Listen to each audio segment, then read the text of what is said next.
Let's talk about the 12 spiritual laws. Class is in session. Let's get into it.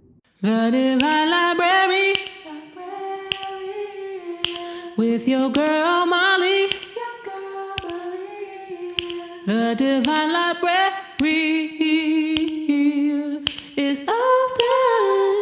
Welcome back to the Divine Library. I am your Divine Librarian Molly. The Library Divinity is now open. Let's get into it. Okay, collective, today we are going to be talking about discussing the 12 spiritual laws that everyone needs to know. Okay, if you want to know my sources, where I'm getting this information, it's linked in the description box below. Okay, but we don't waste no time here at the Divine Library. We're going to get straight into it. All right. There are 12 spiritual laws that govern the universe. Okay. Now, these laws derive from something called the Kabbalion. Okay. It's an ancient text from long ago. Okay. And these laws are basically, derived from that text. Okay. So let's get into the first law. And that is the law of divine oneness. Now, this law talks about how everything is connected, okay?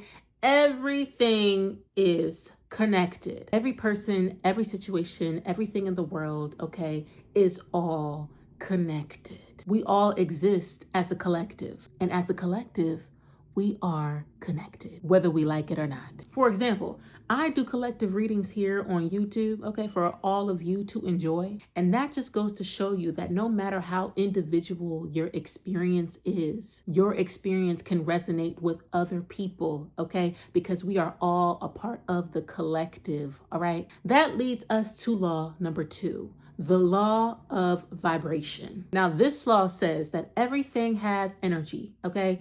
Everything has an energetic frequency that it emits. Everyone has a vibrational frequency. This thing right here, if I were to bang this, it would emit a frequency. Everything has or carries an energetic frequency. Now, emotions and thoughts also carry energetic frequencies, collective. Even certain words can carry certain energetic frequencies, collective, because of the meaning that we assign to them, which create feelings within us. And that leads us to the third law that we're going to talk about, the most, known law, the law of attraction. I know y'all have heard about this law probably 11 times, okay? But this law of attraction ties directly into the law of vibration, all right? Whatever vibration you are on, that is what you will attract, okay? Like attracts like. You don't get what you want. You receive what you are.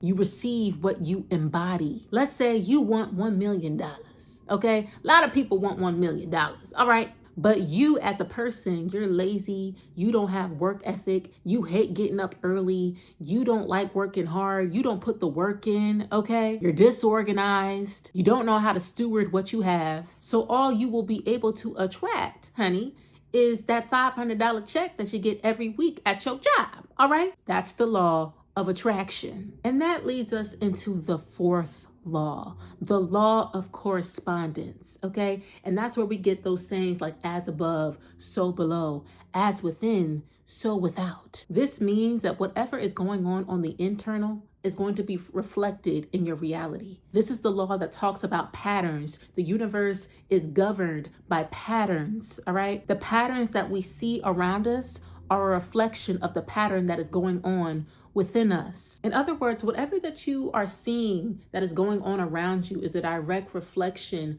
of not only your internal state, but it's also a reflection of your mindset. It's also a reflection of your, look at law 2, your vibration. So let's say that you are always mean, you're always mad, and it's because you haven't dealt with some shit that's going on within you, okay? You always mad, you always mean, walking around mad at the world, okay? And then you start to attract hostility in your environment. You start to attract people who don't like you. You start getting into bickerings and disagreements, and you just can't seem to get your life together because people keep trying to come up against you, okay? The law of correspondence, all right? As within, so without. Check your vibration, okay? The negativity that may surround you is a reflection of something going on the internal, okay? Whether consciously or unconsciously, okay? Moving on. Law number 5. This is the law of action. Also, get your ass up. Faith without works is dead. Okay? You cannot expect to get the things that you want in life sitting there. Okay? What are you doing sitting there? What are you doing down there? What are you doing down there? Bitch, you have to get up and move, okay? You have to put energy behind the things that you want, okay? When you say, you know what, I want a bag of chips, are you going to sit there and wait for the bag of chips to, fall into your lap? No. What are you going to do? You're going to get up. You're going to get out of your bed. You're going to open the door. You're going to walk towards the kitchen. You're going to open the cabinet and grab your bag of chips, okay? Same thing applies with the goals that you have in your life, all right? Things require movement. The things you want require action, okay? That is the law of action, essentially. Moving on. The law of cause and effect. Law number 6, okay?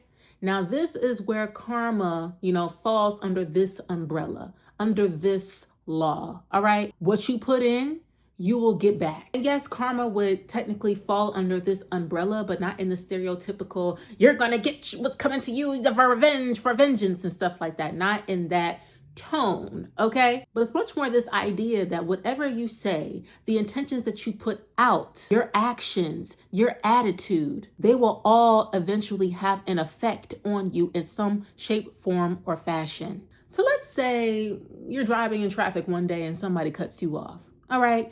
And then you roll up beside that person and start cussing them out, flipping them off, doing all that type of shit, being mean, okay? Instead of just driving away in peace. All right. Flash forward later that day, somebody insults you. Okay. Somebody, is really giving it to you at your job. And you have to sit there and eat it and take it. And you like, oh my gosh, how dare they? How dare they talk that way to me? And da da da da da. Whole time you don't know, the things that you said earlier in that day to that one person in traffic, okay, came back to bite you later on. Okay. You see what I mean? Okay. What you put out is what you get back, which is why you have to move with love. You put love out there, you're gonna get love back, honey. That's how that shit work. All right. Take me, for example. Okay. When I was at my job, okay, there was this one girl, she was racist. Okay. She was acting racist. Okay. I had a problem with her and I wasn't exactly seeing eye to eye with her. And what did I do? Instead of confronting her directly to, come to some sort of understanding, what did I do? I was talking shit. Yes, I was. I was talking cash shit. I was talking smack behind her back. And yes, guess what?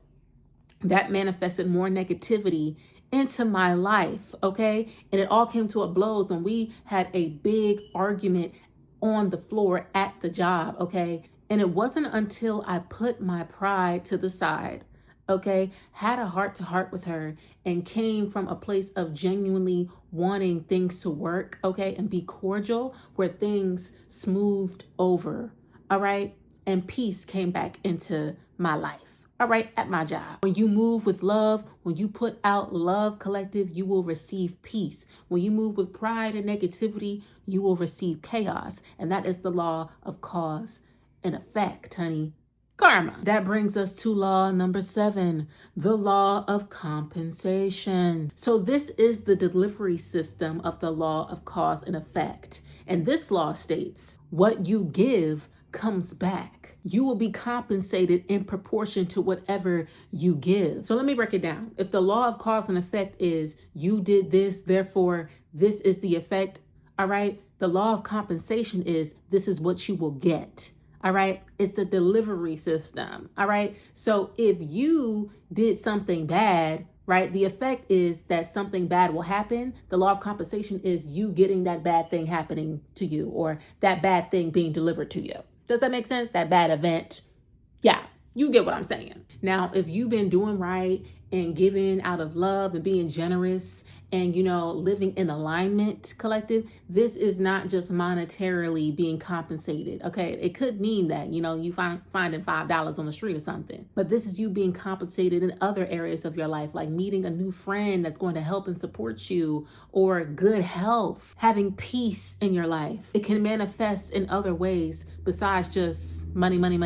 But be mindful. The universe pays attention to your intention.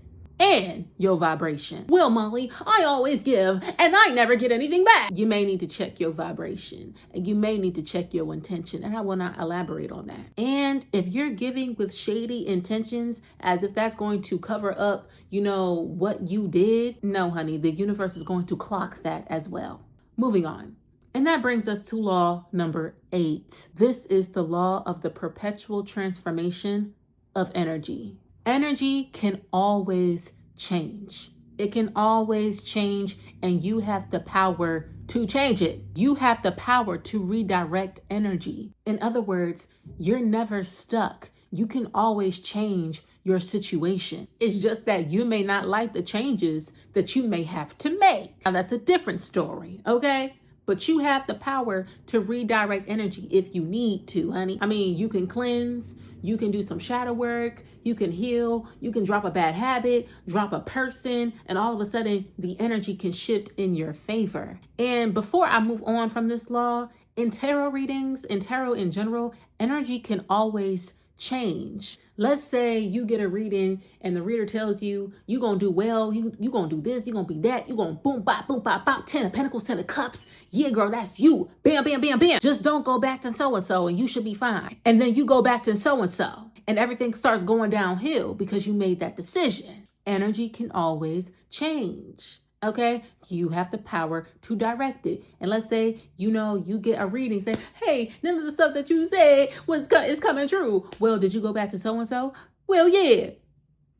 I just thought I should add that in there for those people who are treating tarot as if it's absolute. Okay, because energy can always change. All right, be mindful of that. And that brings us to law number 9, the law of relativity. The law of relativity. This law talks about how nothing in life is inherently good or bad, okay? Everything has a neutral meaning. Every experience has a neutral meaning. But we as people assign meaning, positive and negative meanings to the experiences that we, go through. Your experiences are assigned positive and negative connotations through your interpretation, through your perspective. Let's say you spill coffee on your favorite shirt, okay? On one hand, you could crash out. That is your favorite shirt after all. You could say, oh my gosh, this is a terrible day because my favorite shirt has been ruined. Or you could buy a new one, or you could wash it, okay? And reframe it as like, you know what? It's not the end of the world. It could come out. The stain could come out. I'm not going to let this ruin my day. There's power in how you perceive your experiences. That is the law of relativity. Okay, moving on. Law number 10, the law of polarity. Basically, to break it down, this law basically talks about opposites. Everything has an opposite. There are two sides to every coin. You can't have happiness without sadness. You can't have joy without sorrow. You can't have abundance without lack. You can't have light without darkness. You can't have success without failure. You get the picture.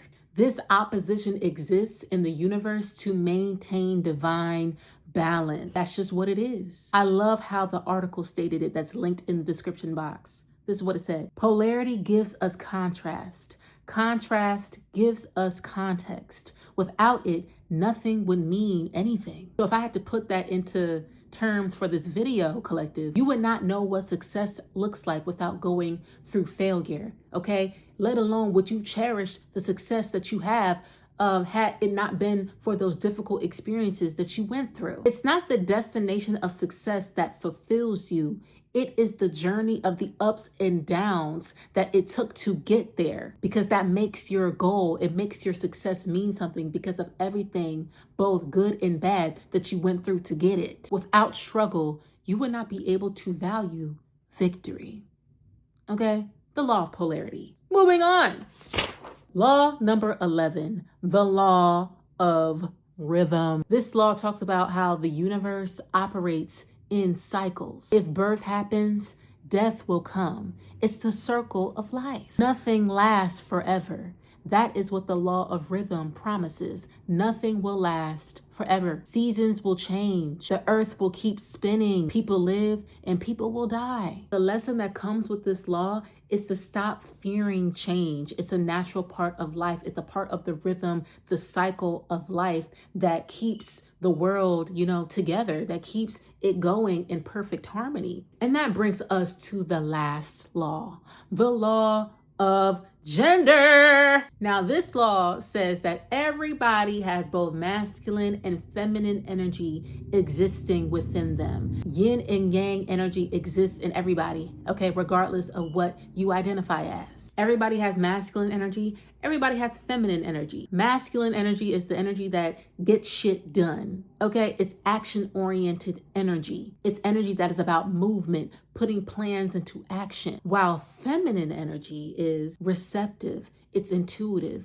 it's creator energy. It helps you reflect. It helps you feel into your body. It helps you get connected to what you truly desire so that you can create, the life that you're looking for. And it helps you to get in tune with yourself. And everyone needs a good balance of these energies in order to create the life that they desire, all right?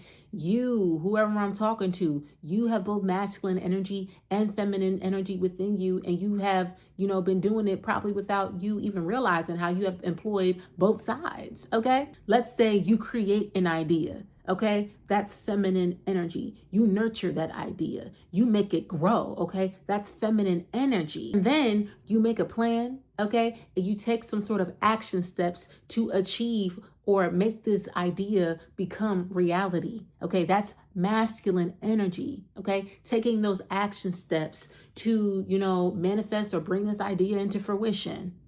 Masculine and feminine energy. You see how it goes hand in hand? Now, if you're too much in your feminine energy, you won't get anything done. You'll create, but you won't progress. And if you're too much in your masculine energy, it's like you overwork yourself. You're doing too much without nurturing yourself or creating space for creation to happen. And we all need a healthy balance of both. Okay? Woo, collective. Well, that is the video, y'all, the 12 spiritual laws. So now when people saying, oh my God, spiritual law, you'll know what they're talking about, okay, when they're referring to these laws, okay? Thank you so much for coming to the Divine Library. The Library of Divinity is now closed, y'all. I'll see y'all in the next video. Tell me what you thought about this video in the comment section below. Tell me which law, you're drawn to the most, which law you didn't know about, okay? And I'll see you in the next one, okay? The Library of Divinity is now closed. See y'all. Bye.